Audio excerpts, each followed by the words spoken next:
오늘은 에스겔서에서 새 언약을 보려고 합니다. 지난주에 예레미야를 통하여 새 언약을 본 것은 남유다가 멸망하는 배경입니다. 오늘 볼 에스겔이 예언하는 새 언약은 이미 멸망하여 바벨론의 포로로 잡혀온 상태입니다. 이스라엘 백성들이 하나님의 언약을 받아 이루어내지 못했다는 증거가 나라의 멸망과 바벨론의 포로 잡혀온 것입니다. 이렇게 되는 것은 이미 모세 언약에 다 들어있는 것입니다.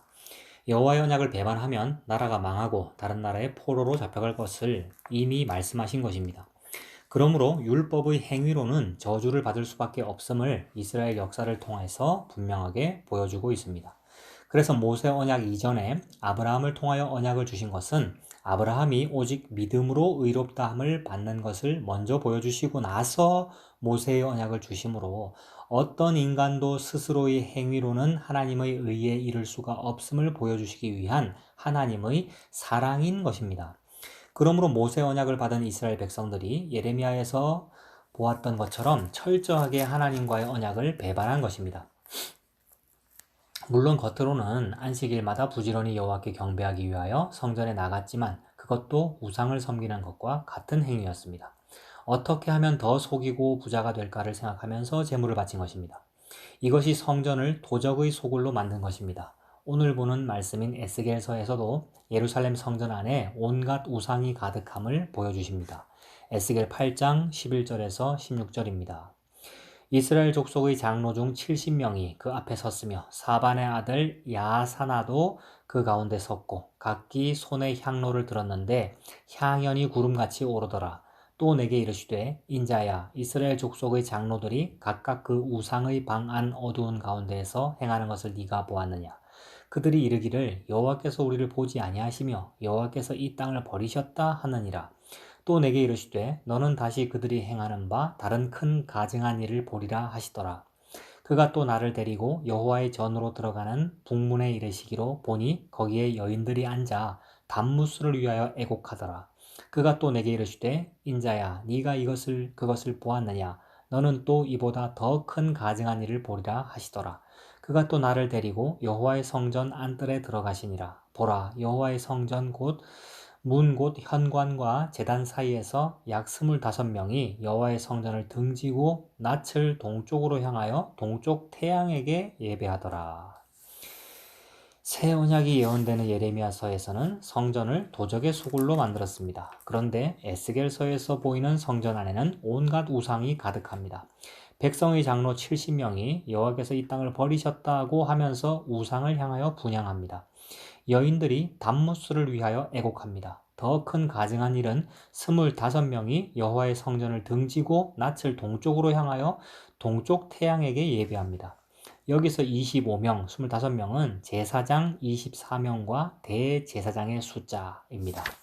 여호와를 경배해야 할 제사장들마저 태양 숭배를 하고 있습니다. 이러함으로 남유다마저 멸망하고 바벨론의 포로로 잡혀와 있는 것입니다. 이런 절망의 시간에 하나님께서 새 언약을 주시겠다고 하십니다. 이것은 이미 옛 언약 하에서 왜 저주를 받을 수밖에 없는지를 이스라엘의 역사를 통하여 철저하게 다 드러내시고 나서 그러니 이제 내가 새 언약을 주겠다라는 것입니다. 에스겔 11장 17절에서 21절입니다. 너는 또 말하기를 주 여호와의 말씀에 내가 너희를 만민 가운데에서 모으며 너희를 흩은 여러 나라 가운데에서 모아내고 이스라엘 땅을 너희에게 주리라 하셨다 하라. 그들이 그리로 가서 그 가운데의 모든 미운 물건과 모든 가증한 것을 제거하여 버릴지라. 내가 그들에게 한 마음을 주고 그 속에 새 영을 주며 그 몸에서 돌 같은 마음을 제거하고 살처럼 부드러운 마음을 주어 내 율례를 따르며 내 규례를 지켜 행하게 하리니 그들은 내 백성이 되고 나는 그들의 하나님이 되리라.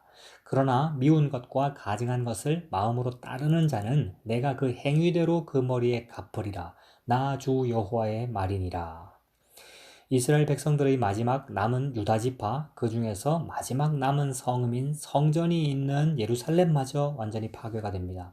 그리하여 각 지역으로 흩어진 백성들을 하나님께서 모아내고 이스라엘 땅을 주시겠다고 하셨습니다. 이렇게 하시는 것은 다시 이스라엘 땅에 돌아가서 우상을 제거하여 버리라는 것입니다. 이들이 이스라엘 땅으로 돌아가게 하는 것은 그들에게 한 마음을 주고 그 속에 새 영을 주시려는 것입니다. 새 영을 주신다는 것은 그 몸에서 돌 같은 마음을 제거하고 살처럼 부드러운 마음을 주셔서 주의 율례를 따르고 순종하게 하기 위한 것입니다. 왜 새 마음과 새 영을 주셔야만 하는지를 보여주시기 위해서 에스겔로 하여금 이스라엘의 상태를 환상 중에 보게 하십니다. 이 내용은 우리가 잘 아는 말씀입니다. 에스겔 37장에서 에스겔 선지자가 본 환상은 바짝 마른 뼈다귀만 가득한 골짜기였습니다. 여호와께서 에스겔에게 이 마른 뼈들이 살겠느냐고 하십니다. 그러자 에스겔은 주께서 아신다고만 답변을 합니다. 이때 여호와의 말씀을 봅니다. 에스겔 37장 4절에서 11절입니다.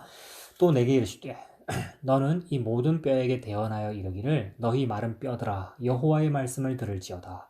주 여호와께서 이 뼈들에게 이같이 말씀하시기를 내가 생기를 너희에게 들어가게 하리니 너희가 살아나리라.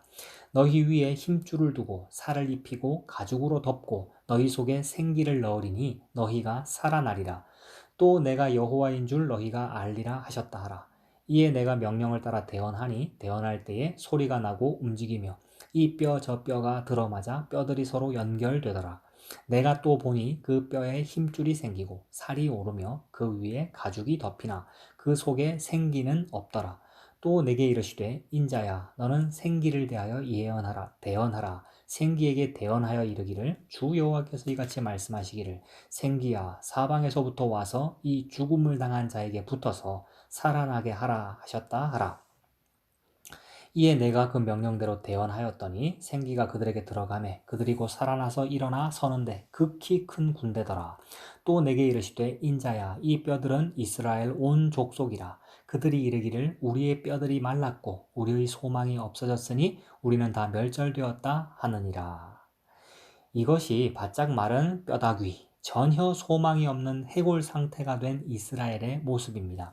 이런 이스라엘이 다시 살아나는 것은 오직 여호와의 말씀의 능력으로 살아나는 것입니다. 이렇게 하시는 이유가 무엇인지 12절에서 14절은 이렇게 말씀합니다. 그러므로 너는 대언하여 그들에게 이르기를 주 여호와께서 이같이 말씀하시기를 백성들아 내가 너희 무덤을 열고 너희로 거기에서 나오게 하고 이스라엘 땅으로 들어가게 하리라. 내 백성들아 내가 너희 무덤을 열고 너희로 거기에서 나오게 한즉 너희는 내가 여호와인 줄을 알리라. 내가 또 내 영을 너희 속에 두어 너희가 살아나게 하고 내가 또 너희를 너희 고국 땅에 두리니 나 여호와가 이 일을 말하고 이런 줄을 너희가 알리라. 여호와의 말씀이니라.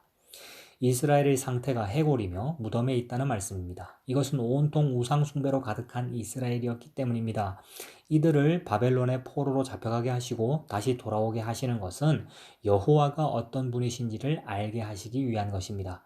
그러므로 그들 속에 새 영을 두어서 살아나게 하고 고국 땅에 두시겠다는 것은 여호와께서 이 일을 말하고 이룬 것을 알게 하시기 위한 것입니다.